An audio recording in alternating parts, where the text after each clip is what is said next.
Hello my dear student, welcome back to competitive guider channel में आप सभी का स्वागत है। आज की इस वीडियो में हम लोग देखने वाले हैं बिहार के एक गांव की कहानी, यानी हम लोग क्लास 9th का अर्थशास्त्र जो बिहार बोर्ड का है। और यहाँ पे हम लोग जो ये सीरीज़ देख रहे हैं वो भारती भवन बुक का है। इस चैनल पे आपको क्लास 9th का पूरा सिलेबस कवर कराया जाएगा, तो आप सभी वीडियो को शुरू से लेकर अंत तक देखिए और चैनल के प्लेलिस्ट को चेक करना ना भूलें। वहाँ से बहुत सारे आपको कंटेंट मिल जाएंगे। ये बिहार बोर्ड और एनसीईआरटी जो बुक होता है दोनों का यहाँ पे आंसर क्वेश्चंस कराया गया है, और साथ में आगे आने वाले समय में हम लोग इस चैप्टर का हम लोग फुल एक्सप्लेनेशन भी देखेंगे। तो चलिए फटाफट से आज की इस वीडियो में बात कर लेते हैं क्लास 9th का ये चैप्टर फर्स्ट, यानी बिहार के गांव की आर्थिक कहानी का संपूर्ण प्रश्न उत्तर। तो चलिए फटाफट से देखते हैं क्वेश्चन इसका क्या है। तो आज के इस वीडियो में हम लोग देखेंगे अति लघुत्तरीय प्रश्न। तो आइए फटाफट से देखते हैं फर्स्ट क्वेश्चन क्या कहता है। फर्स्ट क्वेश्चन में कहता है कि उत्पादन से आप क्या समझते हैं। तो जनरली उत्पादन को हम लोग प्रोडक्शन भी बोलते हैं। तो प्रोडक्शन एक ऐसा मतलब वर्ड है जिससे हम लोग समझते हैं कि उत्पादन का मतलब होता है एक से ज़्यादा वस्तुओं को निर्मित करना।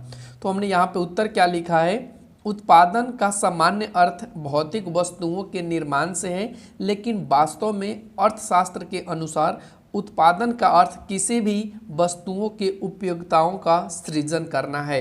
यानी हम लोग जानते हैं कि अर्थशास्त्र में जो उत्पादन है उसका मतलब होता है वस्तुओं के उपयोगिताओं को सृजन करना। तो यहाँ से आप इसका नोट कर सकते हो वीडियो पॉज करके, और नहीं तो आपको इस वीडियो का PDF भी आपको डिस्क्रिप्शन में मिल जाएगा जहाँ से आप उसको डाउनलोड कर सकते हो। चलते क्वेश्चन नंबर 2 पे। क्वेश्चन नंबर 2 में कहा गया है कि उत्पादन क्रिया को संचालित करने के लिए किन किन साधनों की आवश्यकता होती है। तो उत्पादन क्रिया को संचालित करने के लिए जनरली आपको 4 साधनों की आवश्यकता होनी चाहिए, और वो चारों साधन आपका इस प्रकार से है।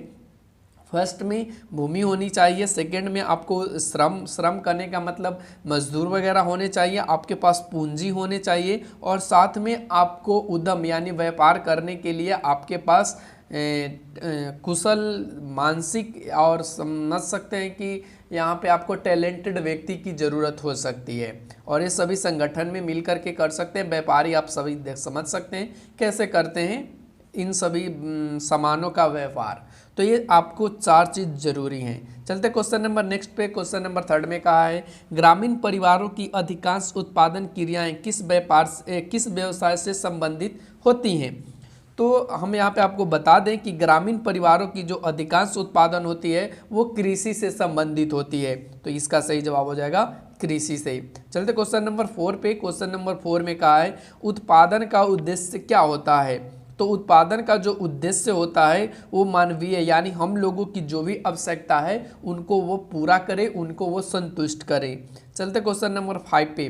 5 में कहा है कि उत्पादन के विभिन्न साधन कौन कौन से हैं। यानी कहने का इसका क्या मतलब है कि उत्पादन के जो साधन है वो कौन कौन से हैं।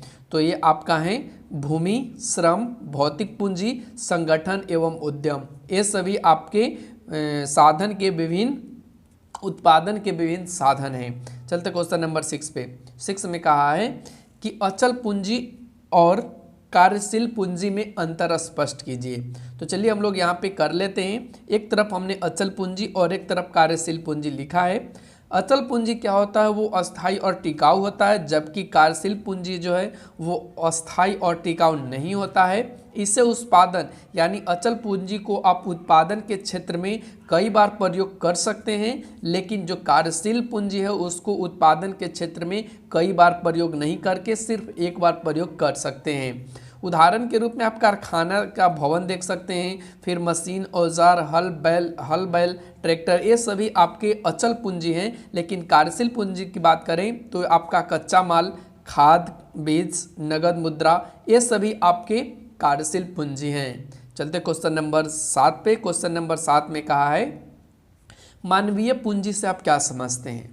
तो देखो, मानवीय पूंजी कहने का मतलब यहाँ पे मानव से रिलेटेड है, यानी हम लोग से संबंधित है। तो हम लोग एक पूंजी है। कैसे पूंजी है, तो आइए देखते हैं। हमने लिखा है कि मानवीय पूंजी किसी व्यक्ति के उन निजी गुणों से है जो उत्पादन की मात्रा और गुणवत्ता को प्रभावित करते हैं। उससे हम लोग क्या कहेंगे, मानव पूंजी कहेंगे। जैसे कहने का मतलब अगर हम लोगों के पास कुशल दिमाग हो और कुशल ज्ञान मिला हो, कौशल हो हम लोगों के पास, तभी तो हम जो प्रकृति में पाए गए पदार्थ हैं उनको संसाधन बना सकते हैं, और जब संसाधन बनाएंगे तभी तो उसको उपयोग में ला पाएंगे। तो ये मतलब कौन करता है? एक मानव करता है। तो मानव स्वयं ही एक पूंजी है। चलते क्वेश्चन नंबर 8 पे। 8 में कहा है कृषि उत्पादन में वृद्धि के क्या उपाय हैं? तो इसका सही जवाब होगा कृषि के जो उत्पादन में वृद्धि का जो उपाय है वो आप क्या कर सकते हैं? विस्तृत खेती और गहन कृषि के द्वारा आप वृद्धि ला सकते हैं। जैसे हम बात करें तो विस्तृत खेती करने का मतलब जो बंजर भूमि है उसको आप कृषि योग्य बना दीजिए, और जो गहन कृषि है उसमें आप जो कृषि का कार्य है उसको और जटिल तरीका से जो चल रहा है उसको टेक्नोलॉजी के माध्यम से ईजी बना दीजिए, जिससे उत्पादन में क्या हो जाएगी? वृद्धि हो जाएगी। तो इस तरीके से आप इसका आंसर लिख सकते हैं। चलते क्वेश्चन नंबर 9 में कहा है बहुफसल कृषि क्या है? तो बहुफसल कृषि वह होता है जो एक निश्चित भूमि के टुकड़े पर एक से अधिक बार फसल को क्या किया जाए? उगाया जाए, उससे हम लोग बहुफसल कहते हैं। चलते क्वेश्चन नंबर 10 पे। 10 में कहा है क्वेश्चन बिहार में सिंचाई के मुख्य साधन क्या हैं? तो बिहार में सिंचाई का मुख्य साधन नलकूप है, यहाँ पे नहर है, लेकिन मुख्य साधन यहाँ पे पूछा गया है तो ये आप नलकूप लिखेंगे, ठीक है ना। वैसे तो नहर भी है जो 30% यहाँ पे यूज में होता है, 30%, बाकी तो नलकूपों की सहायता से, और शेष जो भूमि है वो हम लोग वर्षा के आश्रित छोड़ देते हैं। जब बारिश होती है तो हम लोग उस पर खेती करते हैं। चलते क्वेश्चन नंबर 11 पे। 11 में क्या कहा है कि क्या बिहार के सभी गांव में सिंचाई की सुविधाएं उपलब्ध हैं? तो भैया ऐसा तो नहीं है बिहार में, तो इसमें लिख देंगे कि नहीं, बिहार की कुल कृषि योग्य भूमि के लगभग 49% भाग में ही सिंचाई सुविधाएं उपलब्ध हैं, और जो शेष कृषि योग्य भूमि है वो वर्षा पर निर्भर रहती हैं। तो आप देख सकते हैं इसका। चलते क्वेश्चन नंबर 12 में। 12 में क्या कहा है कि भारत में कृषि की नवीन पद्धति कब अपनाई गई? यानी कहने का इसका मतलब है कि भारत में जो कृषि का नया यानी टेक्नोलॉजी से जो अब पद्धति अपनाई गई, न्यू टेक्नोलॉजी अपनाई गई, वो कब अपनाई गई? तो इसका सही जवाब होगा 1966 से 1967, या कह सकते हो 1960 के दशक में, ठीक है ना। 1966 या 67 में ये आपका समय अवधि रहा, लेकिन अगर ऐसे पूछ लिया जाए कि कौन से दशक में, तो 1960 के दशक के अंतिम समय में, या कह सकते हो अंतिम वर्षों में यहाँ भारत में नवीन पद्धति कृषि की अपनाई गई थी। चलते क्वेश्चन नंबर 13 पे। 13 में पूछा गया है कि भूमि की उत्पादक, ठीक है ना, भूमि की जो उत्पादकता है वो किस प्रकार वृद्धि लाई जा सकती है? भूमि जो उत्पादन है उसकी किस प्रकार हम लोग उत्पादन में वृद्धि ला सकते हैं, या कैसे लाया जा सकता है? तो इसका सही जवाब हो जाएगा कि सिंचाई व्यवस्था करेंगे तो उन्नत कृषि होगी, अधिक उपज देने वाले बीज बोएंगे तो अच्छा फसल होगा, रासायनिक खाद का उपयोग करेंगे तो फसल का उत्पादन ज़्यादा होगा, कीटनाशक औषधि का प्रयोग करेंगे तो यहाँ पे जो फसल हो रहा है वो बर्बाद नहीं होगा, और इस कंडीशन में जो उत्पादन की क्षमता है वो ज़्यादा हो जाएगी। तो इन सारे तरीकों से आप उत्पादन में वृद्धि ला सकते हैं। चलते क्वेश्चन नंबर 14 में क्या कहा है कि बिहार में रासायनिक खादों के प्रयोग से संबंधित मुख्य कठिनाई क्या है? यानी कहने का इसका क्या मतलब है, जो हम लोग रासायनिक खाद छिड़काव करते हैं ना, यूरिया, DAP वगैरह, तो ये सभी के प्रयोग से संबंधित क्या कठिनाई हम लोगों को होती है? तो फर्स्ट तो कठिनाई ये होती है कि ये ज़्यादा रेट पे मिलता है, तो ये यहाँ पे कठिनाई नहीं है बाबू, ये कठिनाई यहाँ पे नहीं है। कठिनाई यह है कि हम लोग बिना समझे बूझे ही अपने खेत में यूरिया वगैरह जो भी खाद हैं उनको छींट देते हैं, यानी ये नहीं समझ पाते हैं कि ये जो मिट्टी है उसमें कौन से खाद की आवश्यकता है। तो हमने यहाँ पे लिखा है बिना मिट्टी जांच के, यहाँ जात लिखा गया, जांच होगा, ठीक है ना, बिना मिट्टी जांच के रासायनिक खाद का प्रयोग करना, ये बिहार की सबसे मुख्य कठिनाई है। लेकिन बिहार सरकार इस पे 309 करोड़ का खर्च कर रही है, और यहाँ पे मिट्टी जांच की प्रयोगशाला का भी निर्माण बिहार में किया जा रहा है। चलते क्वेश्चन नंबर 15 में कहा है कि कृषि श्रम की आपूर्ति कौन करता है? कृषि श्रम करने का मतलब जो कृषि में मजदूर की आवश्यकता है उसको कौन पूरा कर देता है? तो उसको जो पूरा करता है वो कौन करता है? भूमिहीन ग्रामीण यानी जिसके पास ज़मीन नहीं है वो लोग, और साथ में सीमांत किसान। सीमांत किसान कहने का मतलब उनके पास थोड़े बहुत ज़मीन है, वो यहाँ पे कृषि की जो श्रम है उसको वो पूरा कर देते हैं। चलते हैं नेक्स्ट क्वेश्चन। नेक्स्ट क्वेश्चन में पूछा गया क्वेश्चन नंबर 16 में, कृषि श्रमिकों को किस रूप में मजदूरी दी जाती है? जो कृषि के मजदूर हैं उन्हें किस रूप में मजदूरी दिया जाता है? तो देखो, गांव में जो जनरली मजदूरी दिया जाता है वो अनाज के रूप में भी दिया जाता है, लेकिन आज के डेट में बहुत से मजदूर को पैसे नगद के रूप में भी दिए जाते हैं। तो यहाँ पे दोनों पद्धति देखा जा सकता है, एक तो अनाज और सेकंड में मुद्रा।